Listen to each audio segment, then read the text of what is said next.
Welcome, dear listener. You found your way to another quiet corner of the past. A gentle place where time slows and the rush of the present fades. Tonight, let us take a long and tranquil journey to a world carved by sun and sand. Shaped by stone and silence, a world ruled by pharaohs, built by hands both celebrated and forgotten. This is the story of life beneath the pharaohs, the lives of the laborers of ancient Egypt, and more. You may already be familiar with the majestic pyramids, the golden tombs, and the stylized images painted onto temple walls.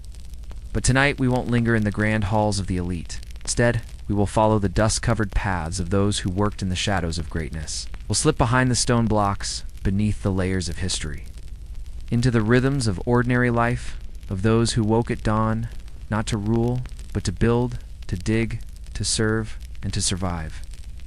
Let the calm waters of the Nile carry you not in haste, but slowly, like a reed boat drifting through morning mist. Imagine the warmth of the Egyptian sun, filtered through linen cloth, the low murmur of voices preparing bread at sunrise, the steady clink of tools striking limestone, the gentle lap of water against a canal's edge.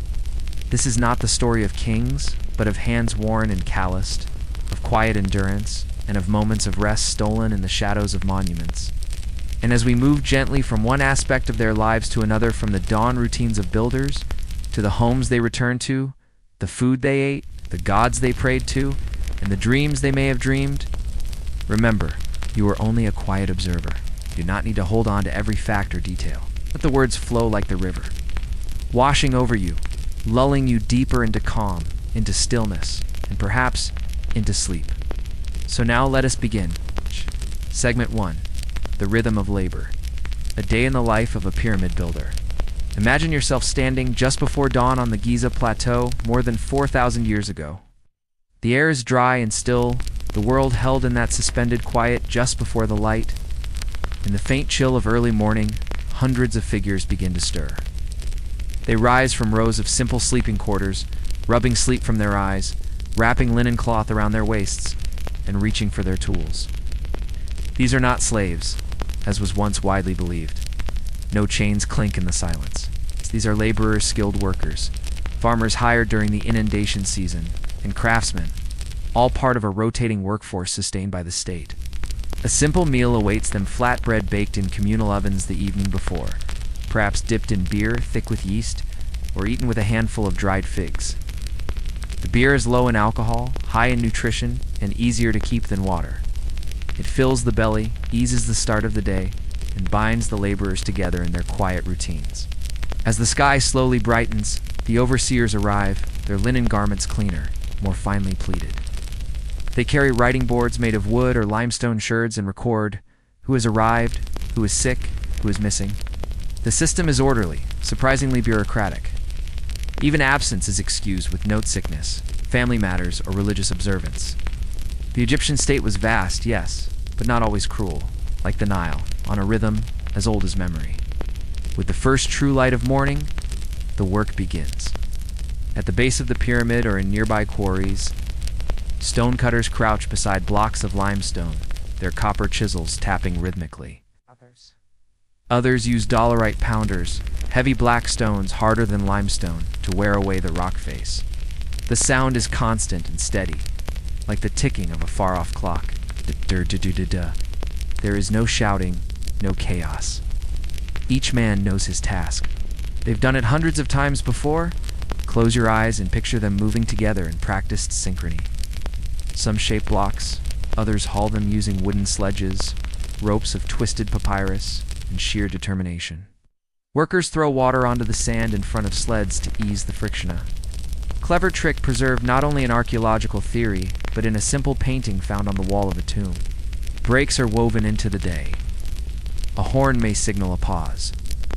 Men sit in shaded spots, wiping sweat from their brows, sharing more bread, more beer, a joke, or a sigh. Nearby, goats wander. Flies buzz lazily in the heat.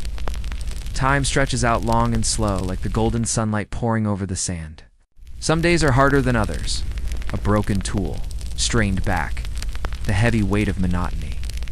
And yet, They return each morning not only for the rations, bread, beer, garlic, and sometimes even meat, but also because this is their part in something greater. To build a monument meant to last forever. To be part of a legacy that they may hope will carry their names scratched in a wall here, inked in a ledger there, into eternity. When the sun reaches its zenith, they pause again, seeking shade where they can. The shadows of unfinished stones offer a brief relief. Time slows again, and the air trembles with heat. Work resumes once the worst of the sun has passed. Until finally, as dusk approaches, the overseers signal the end of the day. Tools are laid down, muscles ache, dust clings to every surface. But the laborers do not sleep where they toil. They return to nearby worker villages like the one discovered near the pyramids at Giza, complete with bakeries, sleeping quarters, and even a hospital. There, they bathe with water drawn from wells, eat a hot meal, and rest. Their backs against stone walls, eyes heavy with fatigue. Imagine the silence descending again over the plateau. The sound of tools ceases. The wind picks up, just slightly. Coolness returns to the air. Another day completed. Another stone placed. The rhythm begins and ends again, like the eternal turning of the stars above.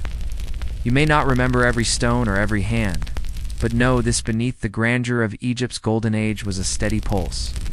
A heartbeat made of labor, dust, and quiet pride. Segment 2. Dwelling in the shadows. Homes and villages of the workers. As the day's toil fades and the horizon glows with the final traces of sunlight, the workers retreat into a world less often depicted on temple walls or royal inscriptions. Their own.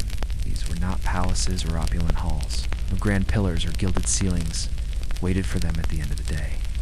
And yet these dwellings, simple, sun-baked, practical, held the rhythm of their lives, the center of their rest, their laughter, their quiet. The village of Deir el-Medina, though later in time and home to artisans who carved royal tombs rather than pyramids, offers a rare and precious window into the domestic life of laborers in ancient Egypt. You may picture it now, an orderly grid of mud brick homes nestled in a desert valley west of Thebes. Each one remarkably compact, uniform, and purposeful.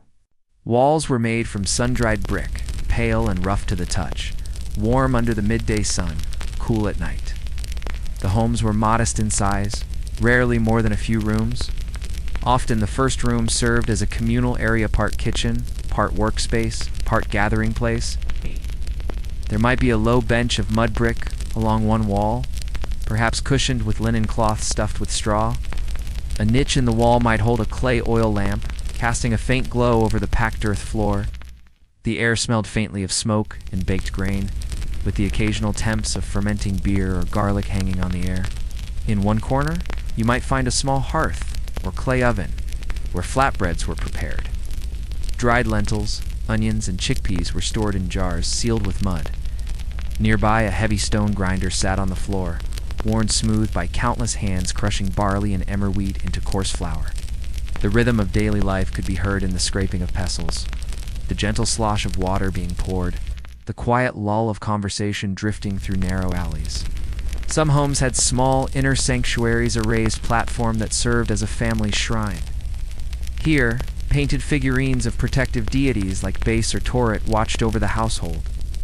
These were not just decorations, but constant companions in the struggles and joys of daily life. Offerings of bread, beer, or incense might be placed before them in humble devotion, quiet conversation between the mortal and the divine. Imagine stepping through one of these doorways. The ceiling is low, beams of palm wood across a plastered roof. The scent of damp clay rises from the floor. In the fading light, a family prepares their evening meal. Children, dusty from play, chase one another between doorways. An elder tells a story slowly, with pauses and long, thoughtful silences. Perhaps it is a tale of a crocodile god, or of a clever peasant who outwitted a corrupt official. Laughter bubbles up softly, then fades.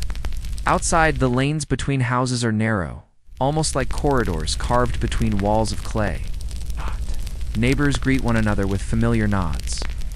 A dog lean and dusty wanders from doorway to doorway, hoping for scraps. Cats perch on warm stones, watching the world with half-closed eyes.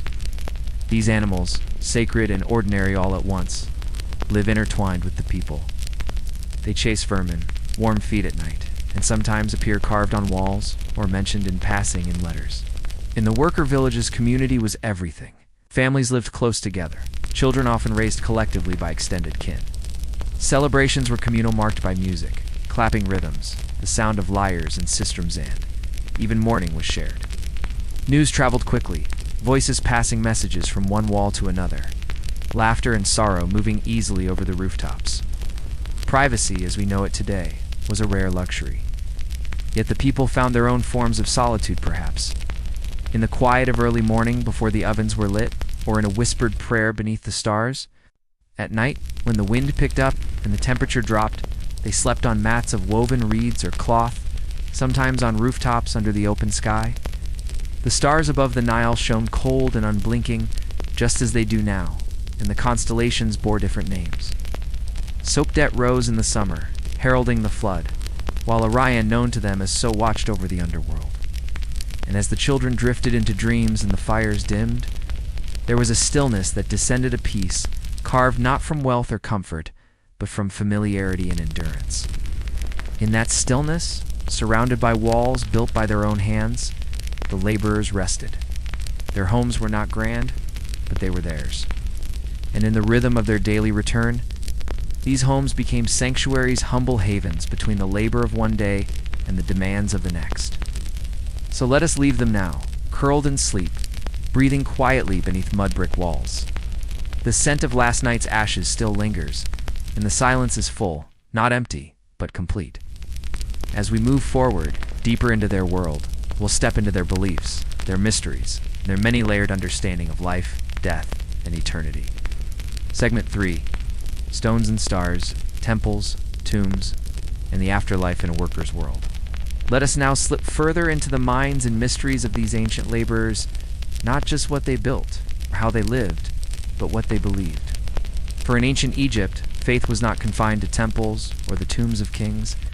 It was a thread woven into the fabric of each day, guiding every chisel strike, every loaf of bread, every moment of life in preparation for what lay beyond it. To build a tomb was not simply to serve a pharaoh. It was to participate in the divine machinery of the cosmos. Imagine for a moment the interior of a rock-cut tomb in the Valley of the Kings. Though the tombs we know best were made for the elite, artisans came from humble homes, from places like Deir el-Medina, and their hands gave shape to the sacred. The walls were adorned with swirling hieroglyphs and vibrant paintings, golden boats crossing the night sky, serpents of the underworld, gods with falcon heads and jackal faces. These workers knew every stroke of brush and chisel by heart, and in the cool shadows of the rock, they whispered prayers as they worked.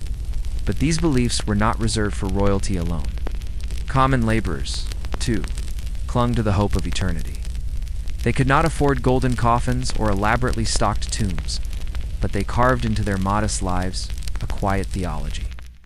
A worker might be buried in a simple grave, wrapped in linen, a scarab amulet placed upon the chest. If they were lucky, a small stelen, upright stone inscribed with their name and a prayer marked the spot. Their afterlife, while simpler, still shimmered with meaning. The Egyptians believed that the soul had many parts, the Ka, the Ba, and the Ak among them. The Ka was one's vital essence, like a shadow self that needed sustenance in the next world: bread, beer, meat, incense.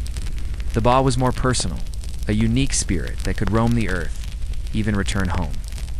The Ak was the transfigured, eternal soul, one that had passed the judgment of the gods and lived forever in the field of reeds. To ensure these souls could endure, the living made offerings. In the corners of homes or small chapels built outside the village, clay figurines stood as guardians. In letters to the dead, scratched into pottery fragments, wives might ask departed husbands to intercede with the gods, or sons might plead with their fathers to ease misfortune.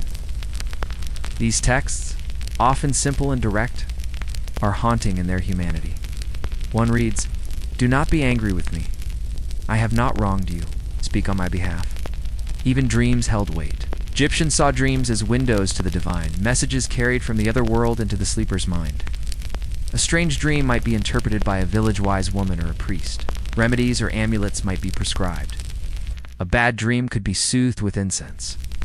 With words of power spoken in the night air, with spells recited from memory or copied onto scraps of papyrus, it was a spiritual world alive with symbols and omens. Sudden illness, a storm, or the cry of a bird at dusk could be read as signs from beyond.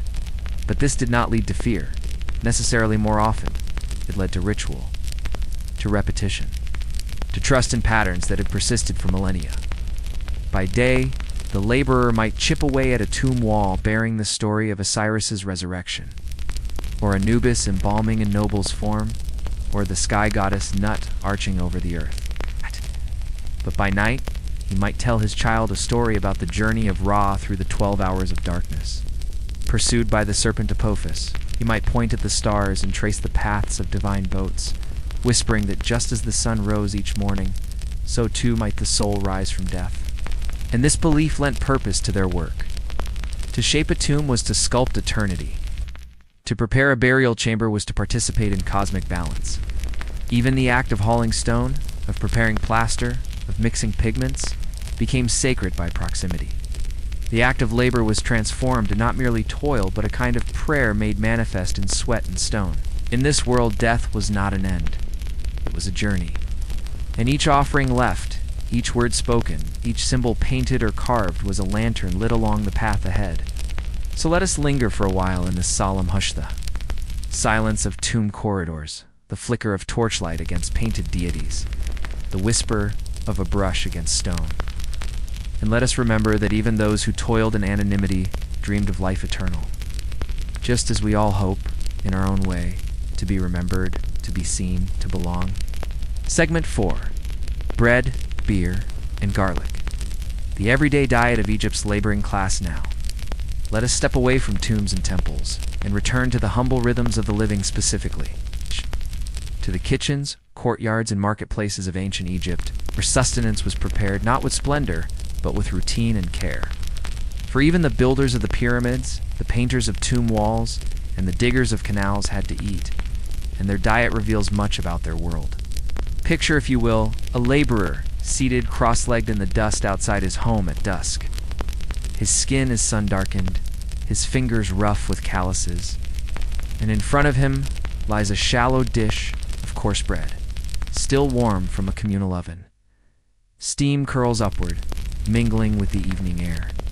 This is not the fine, fluffy bread of later centuries, but a dense, hearty loaf made from emmer wheat or barley, ground by hand and leavened in clay ovens.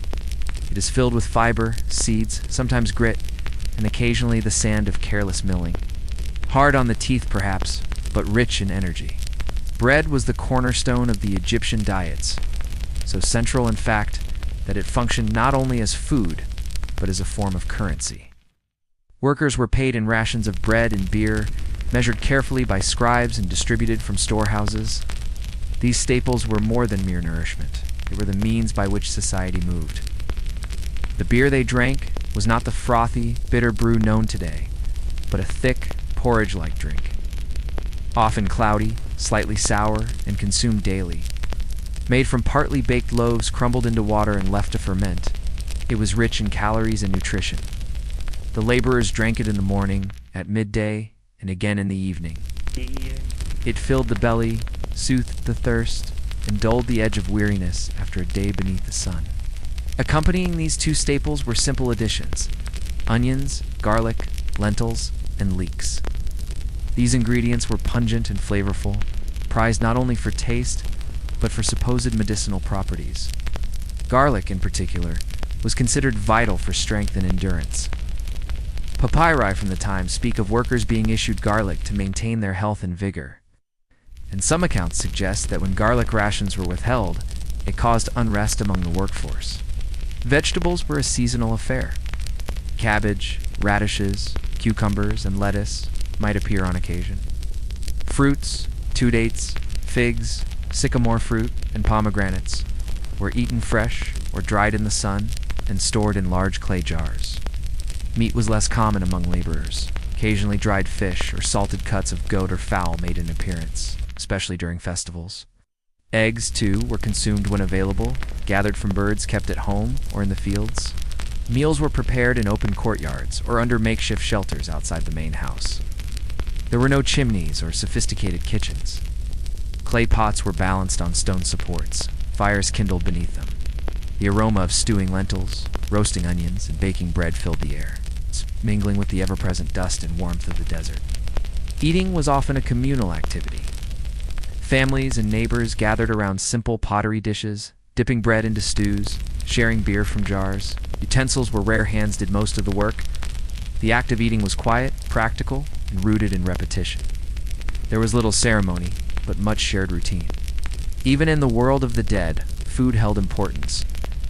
Tomb paintings depict feasts of bread, beer, geese, and oxen, idealized meals for the afterlife. Offerings of food were placed in tombs, and scenes of baking, brewing, and butchering filled wall after wall.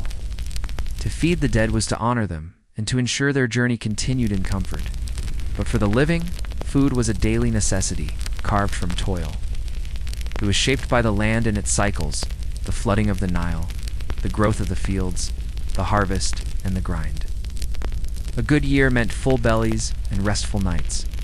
A bad year meant short rations, stomach cramps, and quiet worry whispered in the night. Still, the laborers endured. Their bodies strengthened by the rhythm of daily bread, their spirits lifted by the sour comfort of beer. Their bonds forged over shared meals in the fading light. Even today, traces of their diet remain in charred crumbs in ancient ovens, in residue left behind in pottery shards, in the fossilized seeds of figs and lentils found buried in sand. So as you settle deeper into your own quiet space, imagine those ancient evening-school desert winds stirring the dust. Children's laughter echoing through narrow lanes, and the soft, steady murmur of families sharing bread beneath a sky that has changed little in 4,000 years. There is peace in such routines. There is comfort in knowing that long before our time, people gathered at the close of day, just as we do now, to nourish their bodies and let the world drift gently towards sleep. Segment 5. Hieroglyphs and Scribbles. Literacy, record-keeping, and communication. Let us now turn our attention to a quieter kind of labor, one that did not require strong backs or calloused hands, but sharp minds, steady fingers, and a disciplined devotion to ink, symbol, and memory. In a civilization built of stone and sustained by bureaucracy, writing was the silent engine that made it all run. Even among laborers and artisans, literacy, though rare, had its place. And the written word, sacred and mundane alike, rippled through every corner of daily Egyptian life. Imagine a small room off to the side of a bustling worker village, perhaps in a place like Deir el-Medina. The space is dim, the only light coming from a small opening near the roof. A man leans over a scrap of limestone, what we would now call an ostracon, carefully dipping a reed brush into ink made from soot and gum. His strokes are deliberate, precise. He's not just writing, but invoking. This scribe, a crucial figure among the workers, may be composing a tally of beer rations or recording absences for the day. He might also be composing a personal letter, perhaps a petition to a superior official, or even a note to the deceased. His tools are simple: a wooden palette, 2 inkwells, 1 red, 1 black, and a bundle of red pens. And yet through them flows the full power of administrative control, cultural memory, and even emotional expression. Among laborers, full literacy was rare, but not unthinkable. Some artisans learned enough to read instructions, to write their names, or to record their family's deeds. In Deir el-Medina especially, a remarkable number of workers could write. This village, filled with men who decorated royal tombs, became a hub not only of artistic expression, but of written culture. There, ostraca containing everything from ration lists to humorous sketches, from love poems to dream interpretations, have been uncovered. Most official documents were written in hieratica, cursive form of hieroglyphics used for everyday matters. It was quicker to write, flowing smoothly across papyrus or stone. Hieroglyphs, those ornate symbols etched into temples and tombs, reserved for monumental inscriptions, religious texts, and royal decrees. To master them required years of training, often beginning in childhood, and access to schools run by temple scribes. But for the laborers, writing had a more immediate, intimate presence. Consider the journal of work found at Deir el-Medina, a kind of ancient timesheet, noting who was working, who was ill, who had gone to attend a funeral or to perform rituals. These records humanize the past in a way few artifacts do. They reveal not just the structure of labor, but its humanity, the small permissions, the tolerated absences, the rhythms of real life. Writing was also used to resolve disputes. Workers could petition the state through formal complaint, often dictated to scribes. One surviving letter describes a laborer protesting the theft of his cloak. Another requests additional provisions, citing unfair treatment. These were not empty words tossed into a void. They were part of a functioning, if imperfect, system of communication. And sometimes, writing was used to soothe. Spells and charms were copied carefully onto papyrus and buried with the dead or worn as amulets. Dream books offered explanations for nocturnal visions. A dream of a cat might mean good luck. A donkey, misfortune. These texts were consulted by those who could read or more often, read aloud by scribes to those who could not. The written word held a kind of magic, and to hear it spoken was to participate in its power. Children learned letters by copying them again and again, sometimes on potsherds, sometimes on bits of plaster. Well-known text used in schools was a list of the scribe's virtues, proclaiming, again and again, that the pen was mightier than the sword, that writing would raise a man higher than any field labor could. For a few, it was true. A talented scribe might rise through the bureaucracy, earn privileges, even land. But even for those who would never master the brush, writing remained close. Names were scratched into stones, doodles etched into walls, prayers inked onto linen. Words gave form to thoughts, and thoughts, once written, became eternal. So let us imagine now the quiet scratch of a reed pen against stone, the rustle of papyrus in the morning breeze, the low voice of a scribe reading aloud under the noonday sun. These sounds are small, almost imperceptible beneath the clang of hammers or the chant of priests, but they are no less vital. They are the heartbeat of memory, and in the hush of ink and symbol, even those long forgotten find a way to speak again. Segment 6. Leisure, games, and music. Moments of rest in a laborer's life. As we continue our quiet journey through the daily world of ancient Egypt's working class, let us now pause and look beyond the labor, beyond the careful records and ritual beliefs, and consider what it meant to rest. Even in a world built on sweat and sun, where days were long and duties unending, the people of ancient Egypt still found time, precious time to relax, to play, to share in simple joys. These moments, fleeting though they may have been, were no less important than the stones they placed or the tombs they painted. Picture a late afternoon in a worker's village. The heat has begun to ebb. Shadows stretch along the walls of narrow alleys. The clatter of tools has ceased, and in its place rises a softer music laughter. The thump of small feet, the pluck of stringed instruments, the soft rhythm of hand clapping. Leisure for the common people was not grand or extravagant, but it was present and cherished. Simple games passed from child to child and from elder to youth. One such game, still recognizable today, was Sonata board game of strategy and chance, played with small carved pieces and painted squares. It held not only entertainment, but spiritual symbolism, often linked to the journey of the soul through the afterlife. Even the tomb of Tutankhamun contained a beautifully crafted Senate board, a reminder that games too had their place in eternity.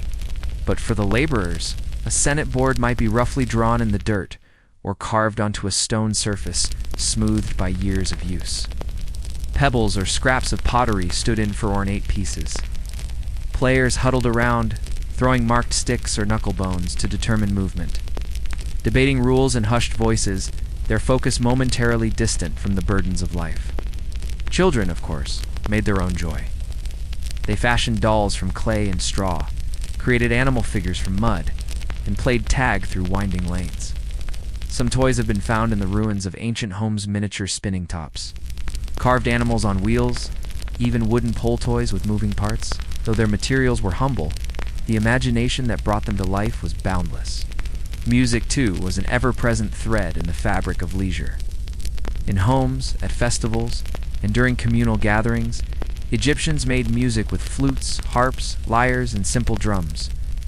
The sistrama sacred rattle used in religious ceremonies was sometimes heard outside the temples as well, its metallic jingle echoing against mud brick walls during village festivities.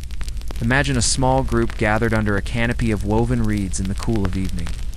A woman plucks a tune on a small harp, another taps a rhythm on a clay drum. Song begins not shouted, but sung in soft, measured tones.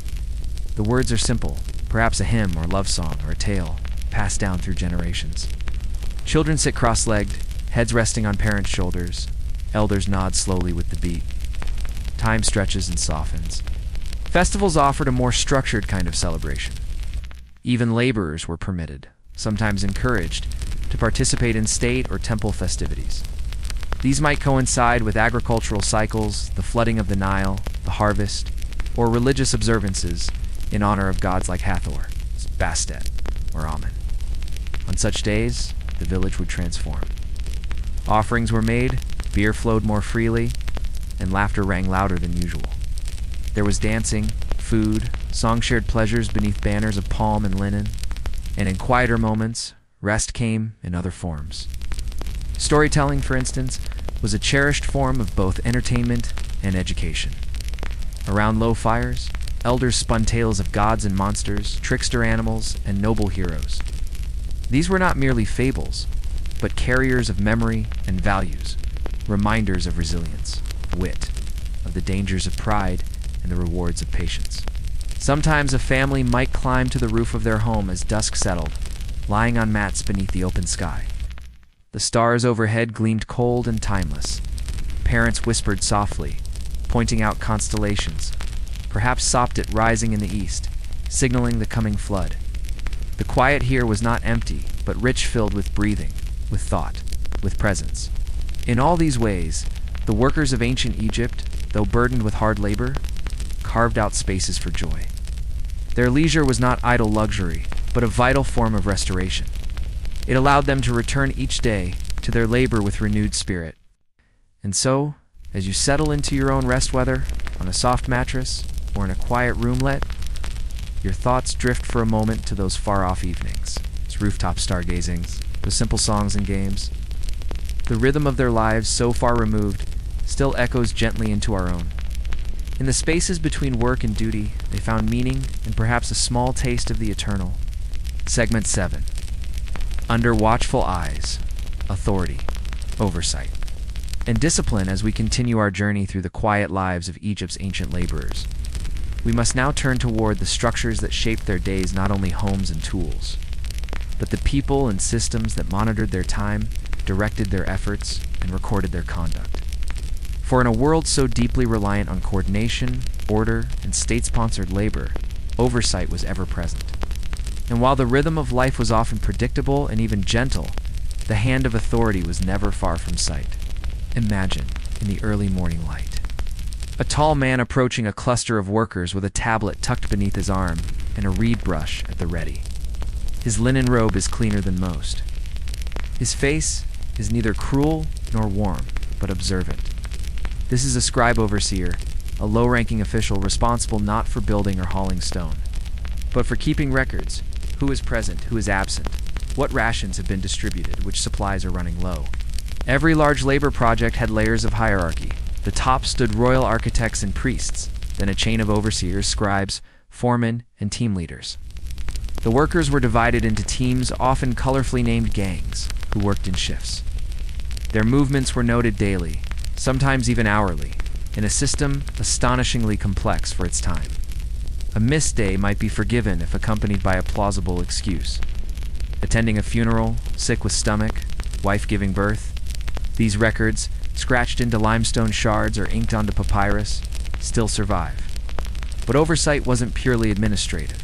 There was also a moral and social order to maintain. Workers lived in close quarters, and friction was inevitable. Disputes over tools, rations, boundaries, even insults, were brought before local leaders or scribes, who acted as judges.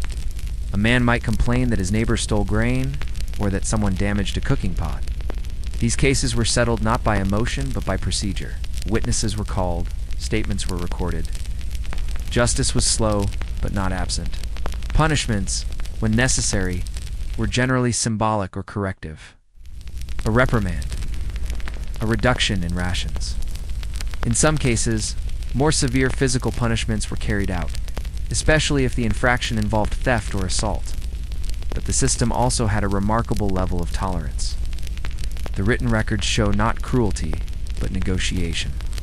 Infractions were often met with understanding, especially if the worker had a history of reliability. At a broader level, Egypt's laborers worked under the shadow of the pharaoh not as a personal presence, but as an embodiment of divine order. Pharaoh was Mat incarnate, the principle of balance, truth, justice, and harmony.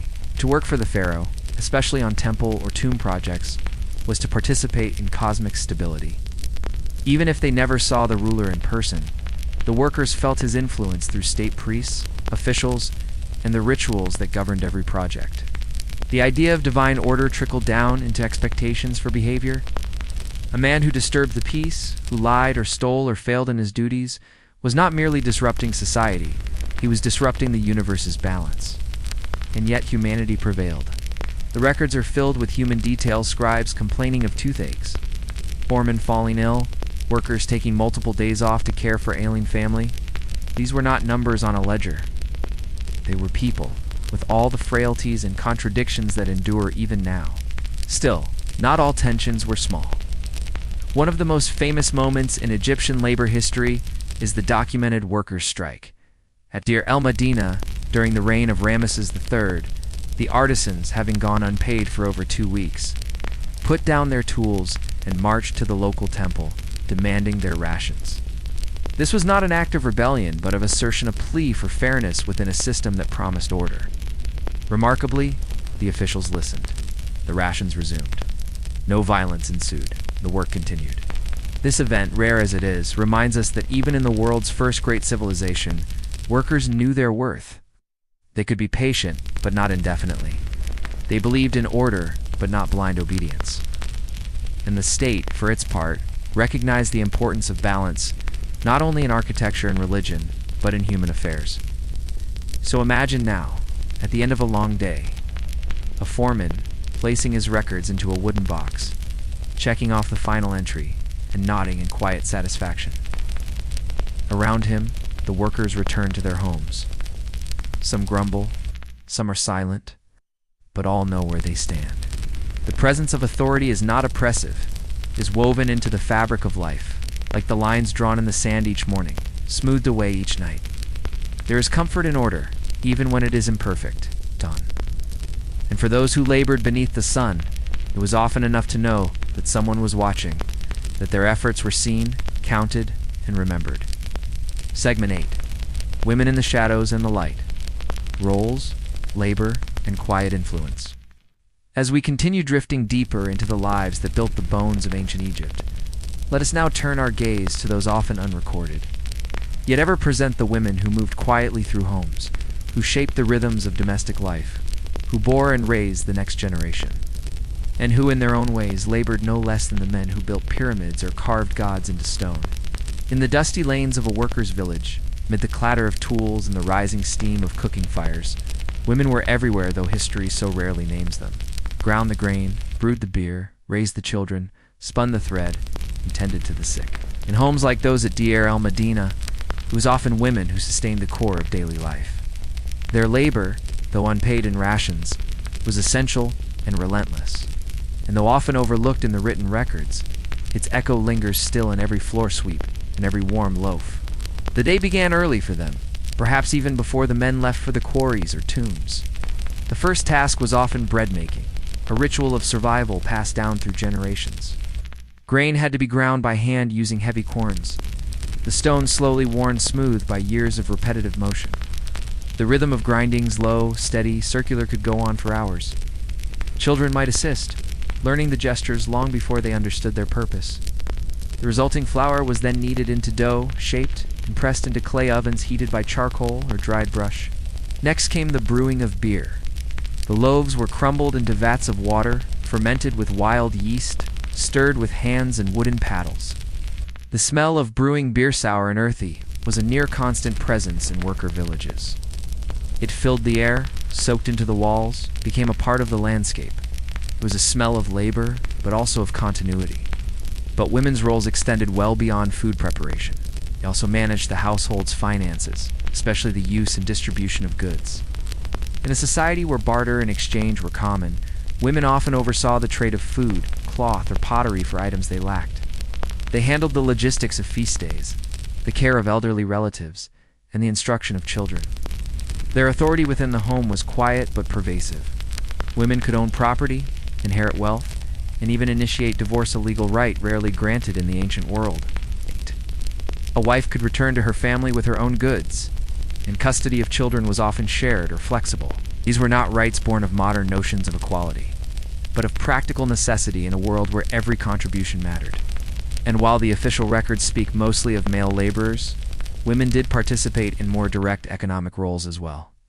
Some worked as weavers, potters, midwives, or temple servants. In rural areas, they helped with farming and animal tending, especially during the inundation when men were diverted to state projects. Their work was rarely acknowledged in stone, but their fingerprints are everywhere in textiles, in household goods, in the smooth interior of clay jars used daily. Spiritually, women held power too. Goddesses like Isis, Hathor, and Toret represented motherhood, fertility, protection, and healing. Domestic shrines often bore their images. A mother might place a carved image of Toret, the hippo-headed goddess of childbirth, near her bed during pregnancy. Rituals were performed with quiet reverence spells murmured while grinding herbs, prayers whispered over sleeping infants. In Deir el-Medina, graffiti found on walls includes references to women, sometimes in loving tribute, sometimes in jest. One woman named Isos Nofrit is praised in a note that reads simply, "A good woman, a fine housekeeper, loved by all." These are rare glimpses, but they speak volumes. Imagine now the interior of a small house, the walls dimly lit. A woman seated cross-legged on a woven mat, her lap full of thread. She is spinning flax into linen, twisting the fibers with well-practiced fingers. Nearby, a child hums a soft tune, imitating a tune she's heard during a village festival. A cat sleeps in a patch of late-afternoon sun. Outside, the voices of men grow fainter as they depart for evening duties, but inside, the work continues quieter, but no less vital. And when night falls, it is often the women who lull the household into sleep-laying mats, calming cries, telling stories handed down for generations. Their influence is not proclaimed, but felt in the warmth of food, the order of the home, the health of children, the comfort of routine. Though their names were rarely carved into stone, the women of ancient Egypt formed the pillars upon which daily life stood. Their labor, their wisdom, and their resilience shaped a civilization whose legacy has endured for millennia. As you rest now in the stillness of your own night, imagine their voices low and steady guiding their families through the quiet hours. The flicker of lamplight, the scent of bread and smoke, the rhythm of woven thread. In those moments, history does not shout, it murmurs, and we listen. Segment 9. The builder's legacy, architecture, tools, and the quiet genius of craft. Now let us turn our gaze to the very heart of what these ancient laborers left behind, not the stories passed down, nor the traces of food or rest, but the stones themselves. The silent monuments rising above the desert floor, their lines precise and deliberate. Their surfaces still bearing the marks of human hands long turned to dust. Though the pharaohs commanded their creation and priests consecrated them with ritual, it was the laborers, these patient, tireless workers, who gave them form. Consider for a moment the tools, not elaborate or magical, but simple, well-crafted, and enduring. Copper chisels, wooden mallets, dolerite pounders, and stone hammers. Ropes made from papyrus or palm fiber, measuring lines marked with knots, squares for angles, plumb bobs for vertical precision. These were the instruments of their trade, worn smooth by repeated use, and guided by practiced muscle memory, rather than advanced mathematics. It is easy, from our modern vantage point, to imagine technology as progress. But the builders of Egypt relied on a different kind of brilliance. The brilliance of method, repetition, and community. Their accuracy came not from machinery, but from tradition systems passed orally, from master to apprentice, refined by generations of trial and success. The Great Pyramids, with their precise orientation to the cardinal points and their seemingly impossible scale, continue to inspire wonder. And yet their construction, though monumental, was incremental. Blocks were cut from nearby quarries, dragged across sand using sledges and water to reduce friction, and then maneuvered into place with ramps and levers. No magic, just grit, just time, just countless hands, working in rhythm, under the direction of overseers who understood how to move earth one stone at a time. Even in smaller projects, temples, shrines, and tombs, the same principles applied.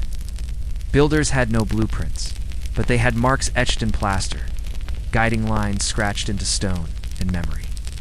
The result was not only structural integrity, but aesthetic harmony. In carvings, inlays, and decorative elements, workers displayed a quiet genius, a command of proportion, a sensitivity to material. In the tombs of nobles, workers created vast scenes with careful brushwork, boats floating down the Nile, banquets with carefully arranged offerings, rows of servants bearing goods for the afterlife. These were not quick sketches, but carefully planned compositions. Grids were drawn to ensure symmetry. Pigments were ground from natural minerals, red ochre for skin, carbon black for outlines, malachite for green. The surfaces of the tombs were often plastered smooth before any image was begun, ensuring that even the smallest detail could be rendered cleanly. Every chisel strike, every brushstroke, was a conversation with permanence. The builders knew that what they created might outlive them by thousands of years, and yet they did not inscribe their names. Their legacies were in the alignment of a lintel, the smoothness of a wall, the quiet curve of a hieroglyph's tail. Humble acts of creation repeated day after day, season after season. Tools were repaired, resharpened, passed from one hand to another. When a copper chisel grew dull, it was returned to the smith for recasting.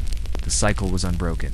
Mallet, after years of use, might bear the faint imprint of fingers, like a memory etched into wood. These tools were not mass-produced. Each had character. Each held a history. There was pride in this work, not the boastful pride of monuments, but the deep, settled pride of mastery. The satisfaction of a straight line, the fitting of stone against stone so tightly that no blade of grass could pass between them. This pride was quiet, patient, and rooted in repetition. And in these acts of creation, there was also a kind of spirituality. The Egyptians believed that to name something was to give it life, and so too, in building, did they breathe life into matter. A statue, once carved and painted, could house a divine presence. A tomb, once sealed, became a threshold between worlds. To build was not just to make, it was to consecrate. So imagine now the faint ring of hammer on stone, the scuff of sandals on a dusty scaffold, the murmured exchange between two masons inspecting a joint. The air is hot, but still. The sun climbs slowly. The shadow of the structure lengthens with the hours. Somewhere nearby, a pot of water rests in the shade. A scribe makes notes. A worker wipes sweat from his brow and nods with quiet satisfaction as another block is laid true. The great monuments of Egypt were not born of force alone, but of patience, process, and the quiet genius of generations who asked not for recognition, only the chance to build something that would last. And last it has carried through time, not by the fame of kings, but by the craft of workers whose stories are now beginning to be told. As we continue to drift through their world, let us remember that some of the most enduring legacies are not loud, not gilded, not sung. They are built, stone by stone, by hands that believed in the power of doing a thing well. Segment 10. Illness, Healing, and the Fragile Body. Medicine in the hands of the practical and the divine. As we continue our slow, quiet passage through the lived experience of Egypt's laboring class, we must now pause to consider the body not only in strength but in its fragility. For all their skill and endurance, these ancient workers lived with constant reminders of their physical limits. Cuts, bruises, heat, exhaustion, infection, these were daily companions. And yet amid the dust and sweat, they did not face illness helplessly. Ancient Egypt possessed a remarkable and varied tradition of medicine, one grounded in experience, in observation, and in sacred belief. Picture now the interior of a modest home. A woman bends over a child lying on a low mat, gently placing a cool linen cloth on his brow. His face is flushed with fever. In the background, another woman mixes a paste of herbs and honey in a small pottery bowl, murmuring words of encouragement as she stirs. There are no hospitals in this world, no sterile clinics or formal surgeries. Healing happens in the home, in the temple, or sometimes under the open sky.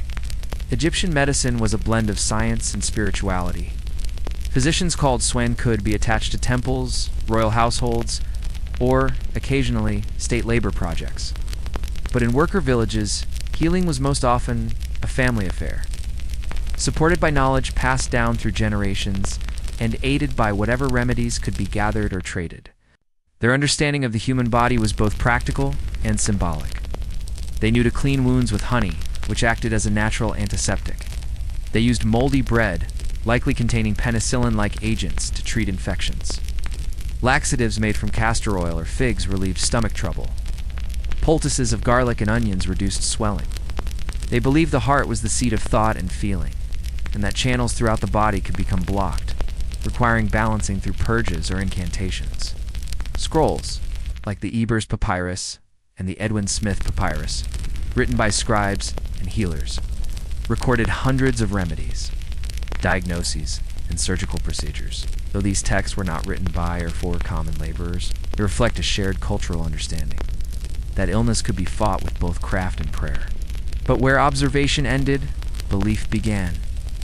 Many ailments were attributed to unseen forces, evil spirits, or the displeasure of gods.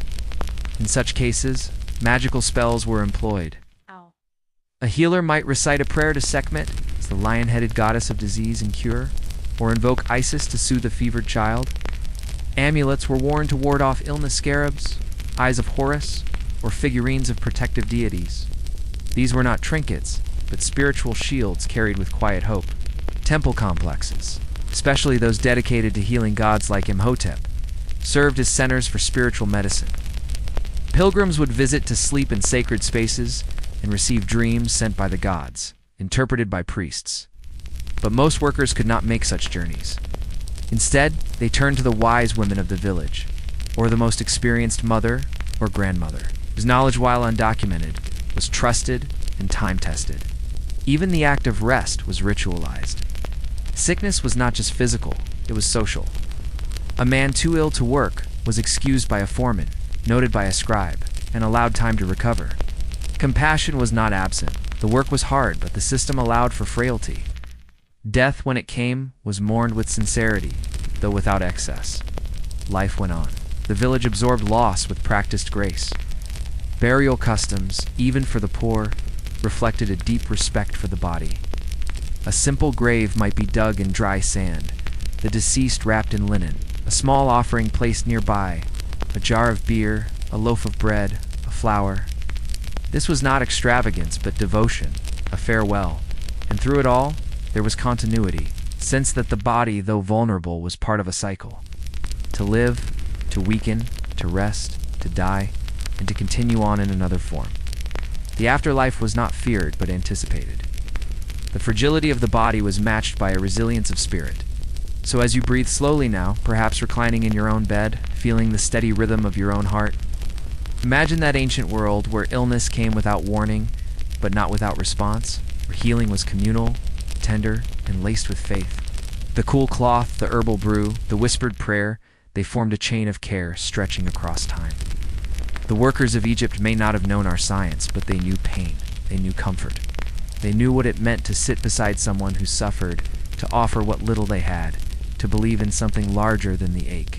And that, perhaps, is the most timeless medicine of all. Segment 11. Seasons of the Nile, agriculture, flooding, and the rhythm of the land. Now as we continue gently down the quiet corridors of ancient Egyptian life, let us step outside the village walls and turn our attention to the land itself. The Nile River, ever-flowing and ever-present, was more than a backdrop to the lives of Egypt's workers. It was the pulse, the clock, the breath of their world. Even for those who toiled in tombs and temples, the rhythms of agriculture, the rise and retreat of waters, and the slow changes of seasons shaped the world they lived in. Imagine standing at the edge of a narrow irrigation canal, bare feet sinking slightly into the damp soil. It is early morning.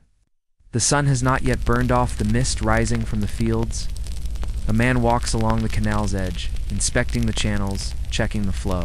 This is not a farmer in the sense we might know, but a worker home for the season of inundation at it, when the Nile floods its banks and large-scale state projects pause, allowing laborers to return to the land, if only briefly, Ancient Egypt was divided not just into regions, but into cycles governed by the river's behavior. There were three main agricultural seasons: Akhet, Pare, and Shemu. These rhythms dictated the movement of the people, the planning of the state, the timing of feasts and building. During Akhet, from roughly June to September, the Nile rose with predictable force, fed by rains far to the south. It flooded the plains, depositing nutrient-rich black silt across the fields, a natural fertilizer without which Egyptian civilization would not have thrived. The workers in Deir el-Medina, or near Giza, might set aside their chisels and return to family land, helping to prepare dikes, guide the floodwaters, or simply wait. The waters would recede gradually, leaving behind dark, glistening soil ready for planting. This marked the beginning of Pare, when seeds were sown by hand or scattered into the wet earth, often followed by herds of livestock whose hooves pressed them into the soil. For the workers who were not born into farming families, this season offered a different kind of labor, softer, quieter, though no less essential. The very survival of the village depended on a good crop. Pare gave way to Shemu, the season of harvest, when the fields ripened into waves of gold. Wheat and barley were cut with curved flint sickles, bundled by hand, and stacked in high, symmetrical piles to dry. It was back-breaking work under a punishing sun, but it held a satisfaction unlike any other. The fulfillment of nature's promise. It was a time of gratitude, of preparation, and of measured celebration. Even those who worked for the state still felt the pull of these seasons. Grain rations were measured according to the harvest. Beer was brewed when the barley came in strong. Poor yields meant lean months. Great yields meant full granaries and the security of surplus. Agricultural life was communal. Families worked together, shared oxen, traded tools. Children ran through the stubble, chasing birds. Women gleaned the fields after harvest, collecting leftovers for home use. The Nile, ever near, remained a source of life, transport, and sustenance. Fishing lines were cast into its waters. Reed boats glided across its surface, laden with sheaves or vegetables or baskets of dates. Religion and farming were deeply entwined. Temples offered prayers for successful floods. Offerings were made to Hapi, the god of the inundation, whose generosity meant life. In tomb paintings, idealized fields of grain stretch endlessly, symbolizing the eternal reward for a righteous life. In this imagined afterlife, the harvest was effortless, the stalks tall and ever ready. And yet, despite its beauty, the system was precarious. A weak flood could bring famine. A strong flood could destroy dikes and homes. The people lived with this knowledge, not as fear, but as fact. It bred humility, a recognition that their mastery of tools, of labor, of stone and pigment, all ultimately bowed to the will of the river. So now, as you rest more deeply, picture those gently swaying fields under the late sun, the murmur of water moving through narrow channels, the rhythmic scrape of sickle against stalk. Feel the pulse of that ancient land, the way it rose and fell with water, with sun, with season. In a world where time was not kept by clocks, but by floods and harvests, the people of Egypt lived in patient rhythm with the land. Their lives, like the Nile itself, moved in cycles, quiet, enduring, eternal. Segment 12. Faith in clay and stone, household religion and personal belief. As we continue our calm descent into the quiet, lived reality of ancient Egypt's working class, we come now to a realm of life both private and deeply meaningful faith, not as public spectacle, but as quiet practice. For the laborers and their families, religion was not reserved only for temples and priesthoods. It was something woven into the fabric of daily life, present in every corner of the home, every breath before a meal, every whispered prayer at dusk. Imagine a modest household at the end of the day. The air inside is cool and dim. A small clay shrine rests on a ledge tucked into a corner near the hearth. On it sits a painted figure of Toret, the hippopotamus-shaped goddess of childbirth and protection. Nearby, a little votive lamp flickers with animal fat, casting long shadows on the wall. A woman bows slightly, murmuring a few simple words, not grand hymns or elaborate chants, but soft, familiar phrases passed down from her mother, and her mother before that. This was the face of religion for most ancient Egyptians. Quiet, personal, and rooted in the domestic sphere. While great temples loomed on the horizon, magnificent structures of stone where priests performed elaborate rituals for the gods, the laborers worshipped largely at home, or in humble shrines, using clay idols, hand-mixed incense, and memory.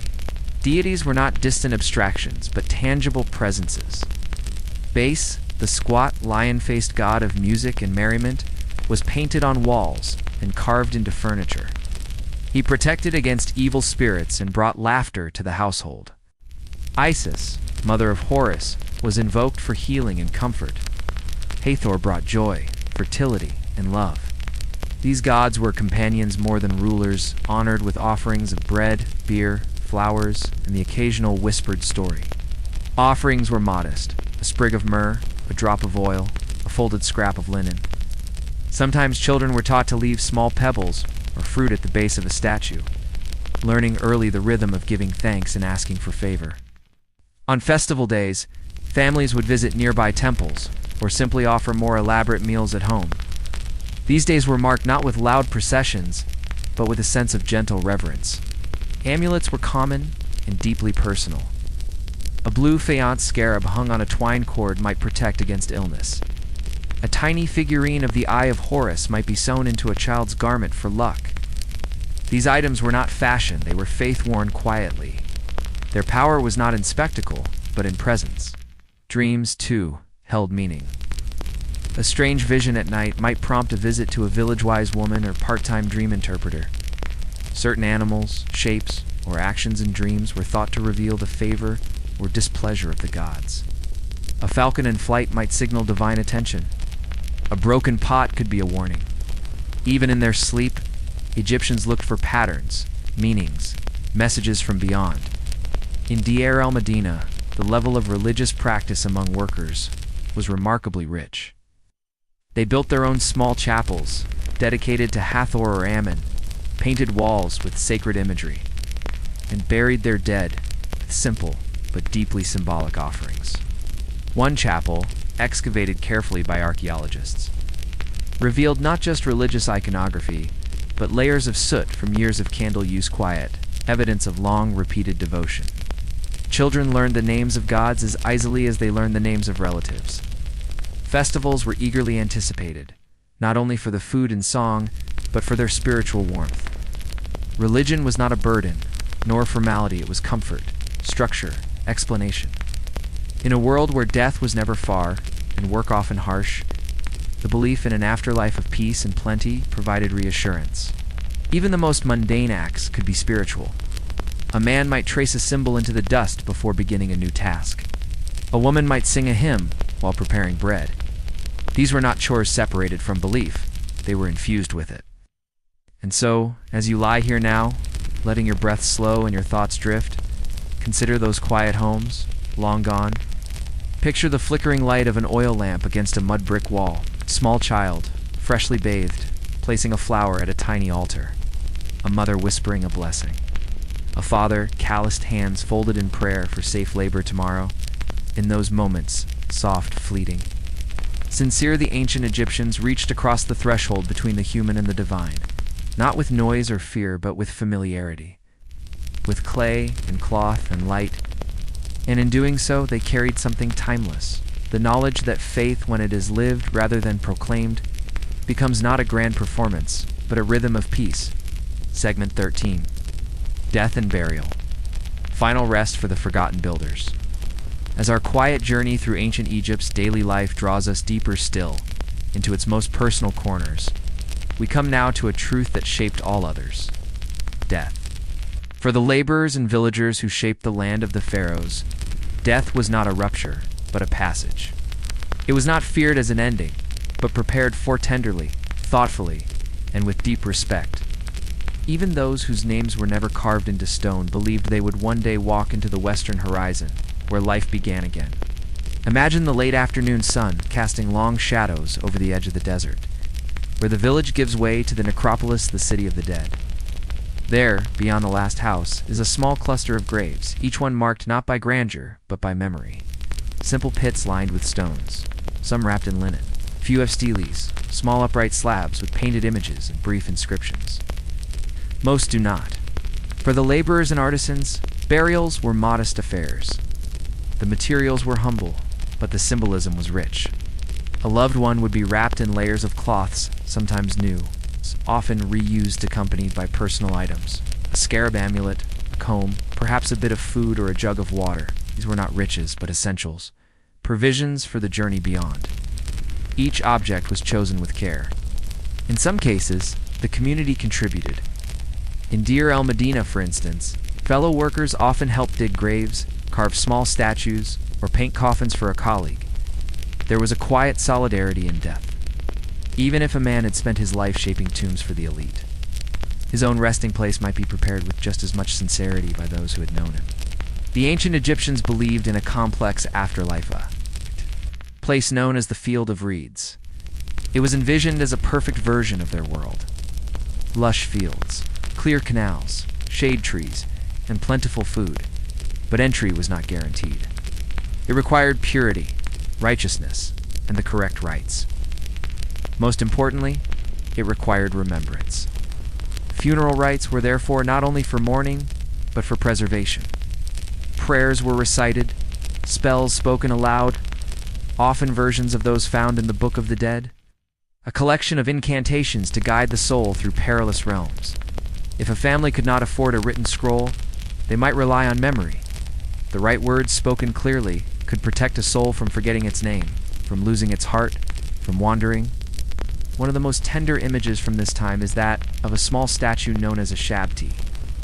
These were miniature figurines, usually made of faience or clay, inscribed with a spell. Elder purpose. To serve as laborers for the deceased in the afterlife, so that the dead, even in paradise, would not be burdened with work. It is a strangely touching hope that even in the next life, there might be help, rest, companionship. Though much emphasis was placed on preparation for death, the rituals were not only for the deceased, they brought comfort to the living. To perform them was to affirm a bond that the departed was still part of the family, the community, the eternal cycle. Their absence was not total.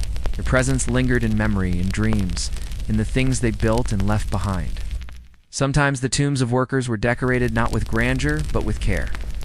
A few painted walls show scenes of family, harvest, or celebration, not the Pharaohs' conquests, but the rhythms of ordinary life made eternal.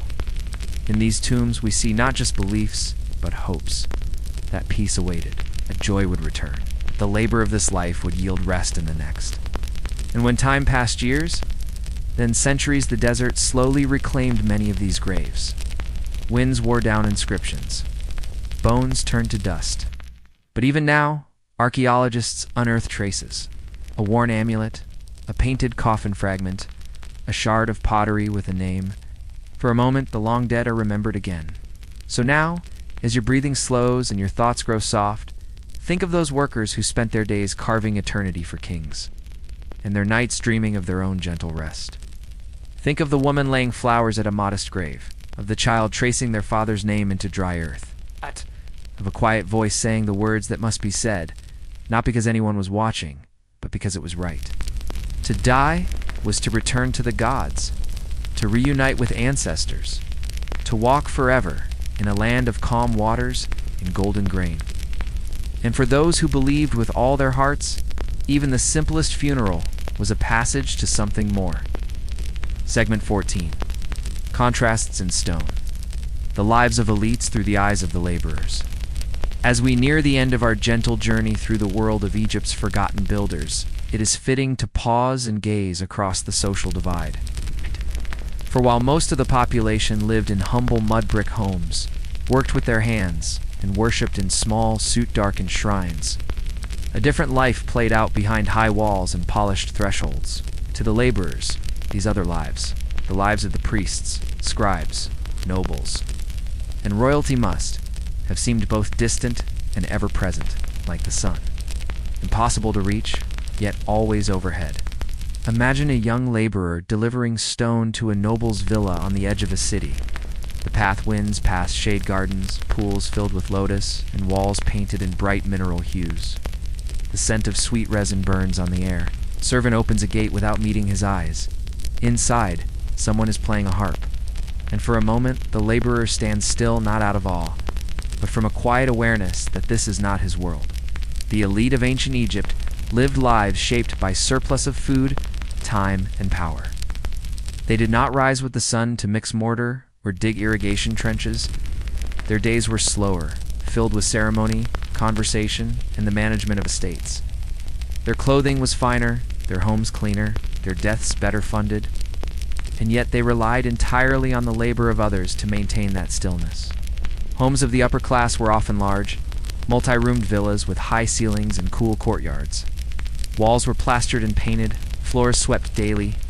Servants prepared elaborate meals, grilled meats, fresh fruits, leavened bread, and date beer served in ceramic jugs. Their children were educated, taught to write and read, perhaps destined to become scribes or priests. They wore perfumes made from myrrh and cinnamon, slept on wooden beds strung with linen cords, and reclined on carved chairs with inlaid ivory. Festivals were grander in these homes. Temple access was easier. Illness was treated by trained physicians rather than home remedies. The elite had the time and means to contemplate the stars, to commission art, to write letters, to build legacies in stone. In contrast, the laborers saw wealth mostly through work carving sarcophagi, for officials, painting tomb murals with depictions of their patrons being welcomed by gods. Their hands gave form to elite memory, even as their own lives were recorded on broken pottery shards. But this contrast did not necessarily breed bitterness. Egypt's system was deeply hierarchical, but not entirely closed. A talented worker could rise to foreman, a foreman to scribe. There are records of artisans being honored for their skill, receiving special rations or small gifts. Status was fluid for the fortunate and persistent. Still, the divide was real and known. Priests, a ranking among the elite, exercised immense influence. They interpreted omens, administered temple wealth, oversaw sacred rituals. To a common worker, the priest might be a figure of mystery, authority, or even suspicion. And yet both prayed to the same gods. Both feared the same diseases. Both in death hoped to walk the same golden fields. The Pharaoh, of course, stood above all, a god among mortals. His face appeared on statues, his name invoked in hymns, yet he too was distant. For many workers, the Pharaoh was not a person, but an idea source of order, a reason to build, a name to be praised at sunrise. His tomb, when finished, might hold a body, but the effort of its creation would be carried in the backs, hands, and breath of hundreds who remained unnamed. Despite the chasm in lifestyle, echoes of unity threaded the society. The festivals, especially those honoring Osiris or the New Year, were moments when all classes high and low celebrated under the same stars. Shared myths, shared rituals, a shared Nile. Even in tomb art, elite patrons sometimes depicted themselves performing humble tasks, plowing fields, fishing, or weaving. Whether this was idealism or memory is unclear. But it reveals a deep truth, that the rhythms of daily life, no matter how refined or rustic, held the same sacred weight.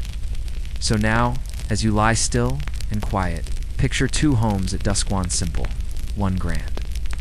In both, a lamp is lit. A prayer is whispered.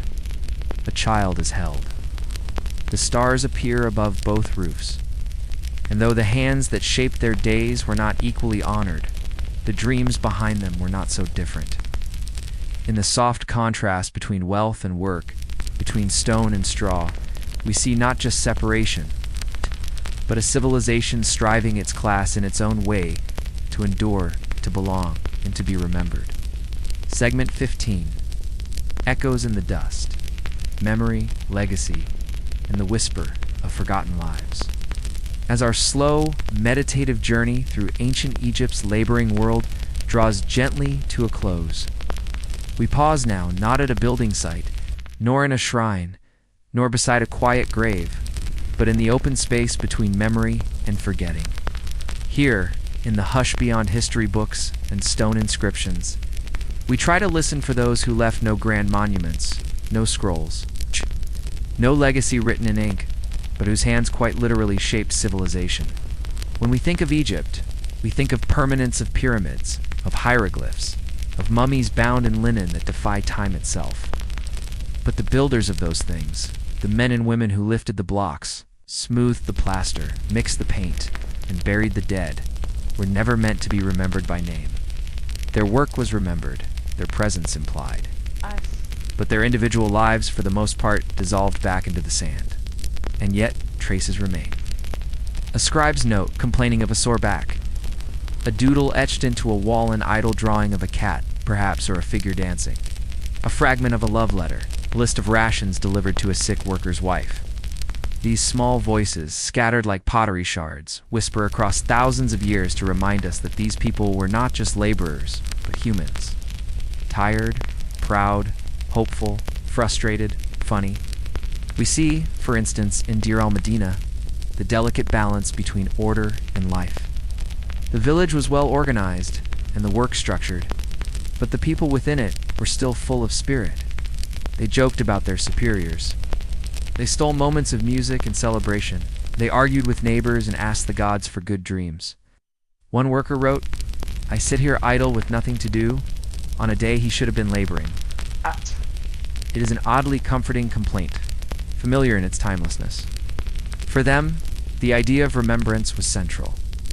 To be forgotten was to die a second death. And yet, they accepted this with grace. Not all would be remembered. Not all would be named in tombs. But perhaps they believed that the order they helped preserve, the rituals they followed, the structures they built would carry their essence forward. That eternity, as they imagined it, did not require fame, but participation. Even now, when archaeologists uncover a worker's grave or a small domestic shrine, it is an act of quiet restoration. A name long buried is spoken again. A life long invisible is briefly brought back into the light. These moments are rare. Most of what was once breathed and felt is gone. But some of it remains in the grooves of stone, in the faded paint of a tomb ceiling, in the orderly line of a brick wall. There is a soft kind of beauty in this, the way so many lives flowed together to build something enduring. Each person added a piece, a block lifted, a song hummed, a child soothed, a line drawn with care. Together, they formed the body of a civilization that thousands of years later still stirs the imagination. And now, as you rest, you are part of that quiet thread witnessing. For a moment, not the grandeur of kings, but the steady hands of those who served them. Not the roar of conquest, but the rhythm of daily life. The gentle unfolding of dawns and dusks, of meals and work and prayer and laughter. So let the world of the laborers slip into the soft edges of your thoughts now. The sound of sandals on sand, the creak of rope, the flicker of oil flame, a distant drum, a handful of grain, a name written in chalk that fades by morning. They are gone, but not entirely. They are remembered not loudly, but gently. And in the silence of sleep, you carry them forward. Thank you for joining this long, slow journey through the quieter corners of Egypt's ancient world. Tonight, as you lay your head down in comfort, may the rhythms of that distant land settle into your breath, the rise and fall of labor, the warmth of home, the murmur of prayers rising like incense into the dark. The world has changed much since the days of pyramids and painted walls, but the essence of human life, the quiet work, the shared meals, the small joys remains. Sleep now, wrapped in the stillness of ages past. Let the sands of time drift softly over your thoughts. You are safe, you are still, and all is well. Good night.